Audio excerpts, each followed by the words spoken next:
Gamma, given mo, tubig daw siya. Tama? Walang sinabi. Sabihin natin siya ay water. No? Para 1 times 9.81. H bar. Ano po ang value ng H bar? Sabi lang po ng H bar, ano sa H bar? From the surface hanggang sa centroid. Neto. At saan po yung centroid ng vertical something? Di ba ang centroid ng mga naman ay nandito? Tama? So, ang H natin ay simula dito hanggang saan? Hanggang sa surface. Ito daw po si H. At sa H bar po ay anong siya daw po ay ano? 1 point plus ano? 3 over 1.5. Tama? Kasi ito na yung malaki itong 3. So siya po ay 2.8 meters. Meron po tayong gamma, may H bar. Ano ngayon yung area? Ang area po daw ay yung area ng alin? Nung submerged na plane na kailangan natin. At ito yun. Tama po ba? So, paano natin kung yung area? Gawin natin. Project natin dito ha. So, project natin siya dyan. No? So, sabihin natin, ito po yung gate. At sa daw po, ilan yung perpendicular to the niya? 1.6 meters. Ano man yun? Ito.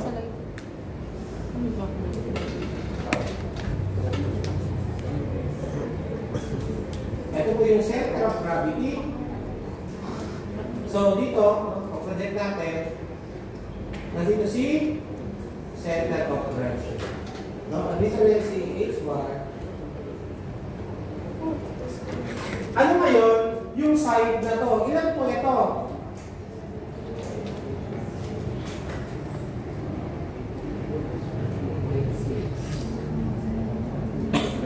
Ano po ito?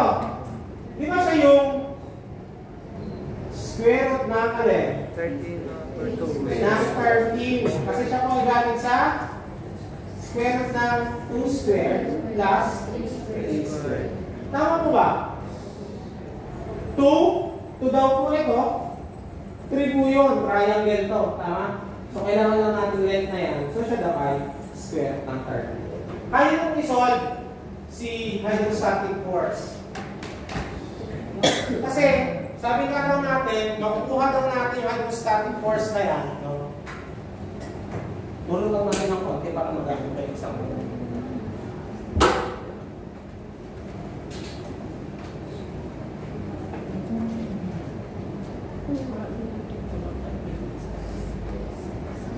Para hindi na ako magputo.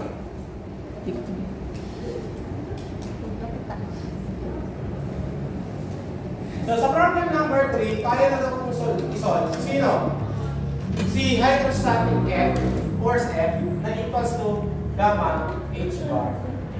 Sa gamma is 1 times 9.81 times the H bar na 2.8, tama? Times the area. Di ba? Ano po yung area? Siya po ay 1.6 times square root.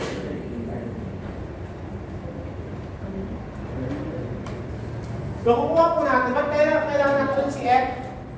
Para po sa pag nag-sum tayo ng forces ng X. Tama? Kukuha po natin yung F, no? BH is equals to, lilipat ko na sa kabila kasi mag-compose na naman sila. CF times no, alin? Yung mga susunod, no? Kasi siya po ay naka-diagonal doon sa H. Tama? So, kailangan natin kunin yung component itong F sa X-axis. Tama? So, ilan po F? 158.46 kilo. Ngayon, nag-sum tayo ng forces, no? ay positive. BH, no? Is equals to, lilipat ko na ha, kasi originally siya po ay BH minus F is equals to 0. Tama? Ang problema lang natin, yung component dapat ng F. Tama po ba? Ano po ba siya? Sine, cosine. Kung normal lang siya, kasi x to, dapat cosine to. Pero abnormal yun. Diba? Baliktad yan. Makikita mo yung angle, nandito yung angle niya, nilipat mo yung angle doon, nilipat mo yung angle dito. Ito po ay hindi po siya magkakaroon ng sine, ay ng cosine. Siya po ay sine theta. So, makukuha na po natin si BH, which is equals to F, which is, ano po yan? 58.46. Sine theta. Gamitin na po natin ang alin? Yung triangle. Ano po ba ang sine kung nandito ang theta?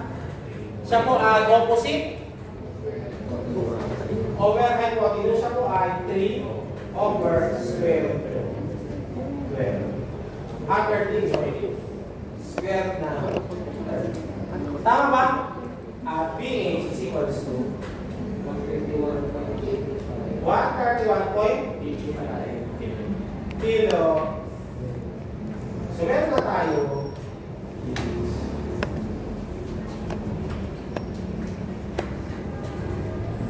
Tama? Ang hinahanap lang natin ay yung B vertical.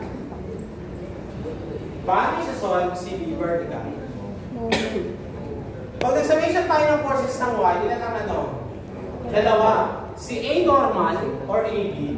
Tama? Normal force yun eh. Tama? Or si B vertical. Namisis yun yung hinahanap natin. Pero pag nag-moment tayo kanino? Kay A, isa lang po ang magiging ano. Tama? Yung hahanapin natin si B, B. Tama? So, kung natin, mag-sum tayo ng moment, tayo po kay A. Lahat po ng pagganito ay positive. Ganito po kasi ako mag-solve yung unknown agad yung nasa kaliwa. No? Solve na natin, siya po ay si B, BB times the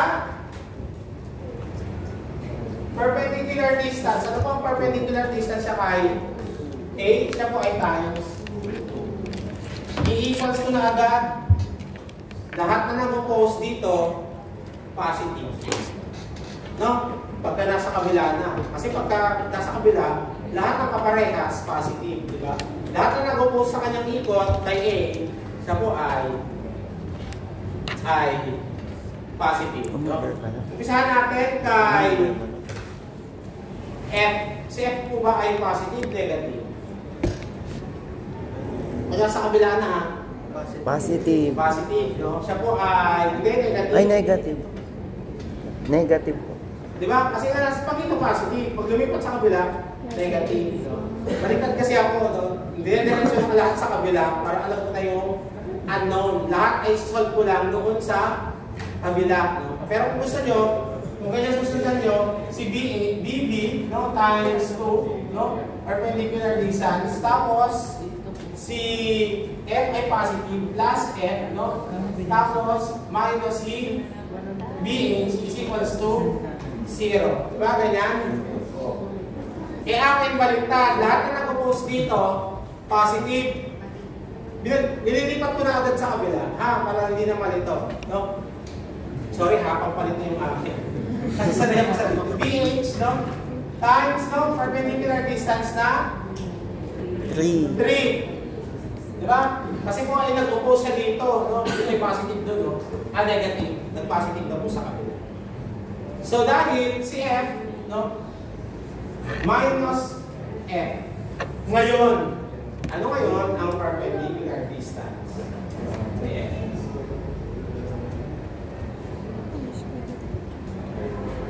Note natin ang cosine sign.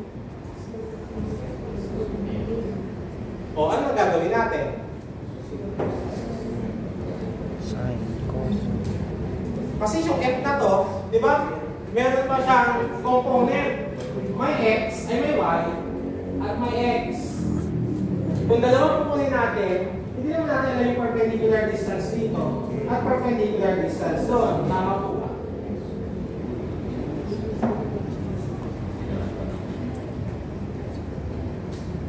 Paano natin makukuha ang perpendicular distance ni F?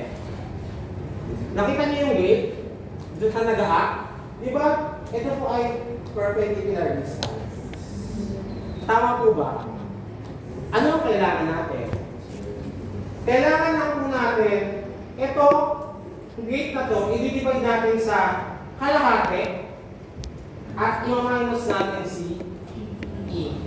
Tama po ba? Tama? So, kailangan lang natin kunin yung E.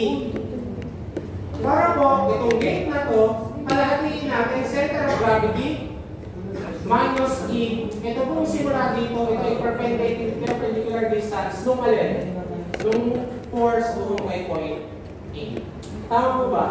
So therefore, siya po ay F times, siya po ay square root ng 13 over 2 minus. Uy! Sabi ko sa inyo, wala, ito lang hydraulics dyan, oh.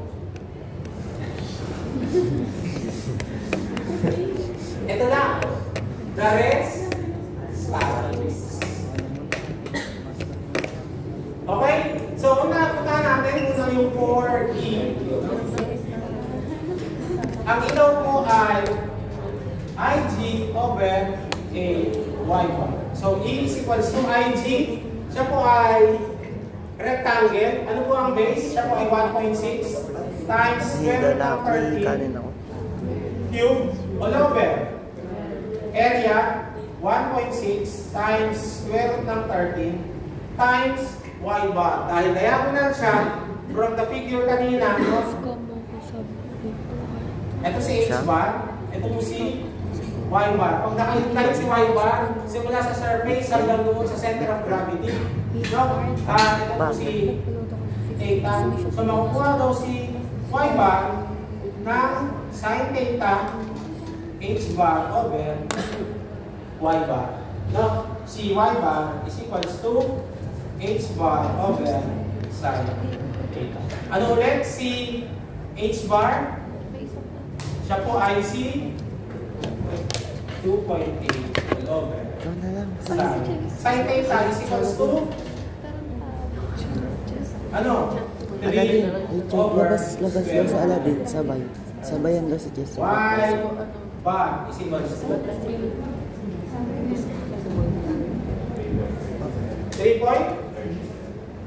3.37.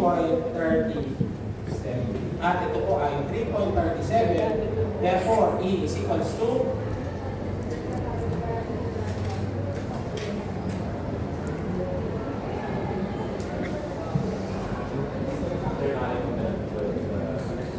sorry, ulit 12. Excited na akong matapos. Oo nga, sorry. Yung over.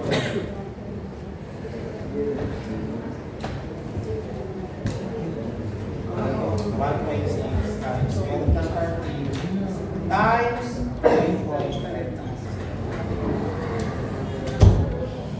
At E is equals to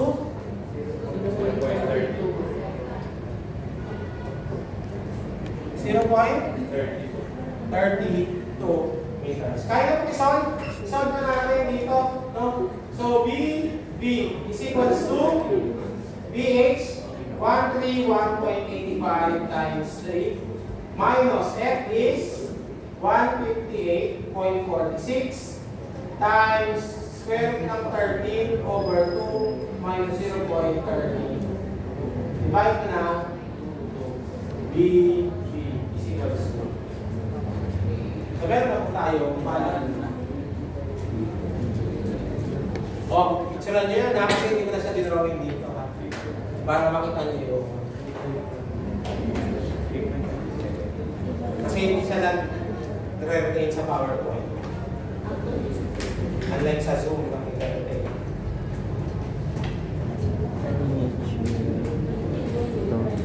Ilan po? 80? 80.29 kilo. Again, asan dyan ang fluid? Nandun lang sa una, pag-usip lang ng air. The rest, statics. Alam nyo na, no? So, kailangan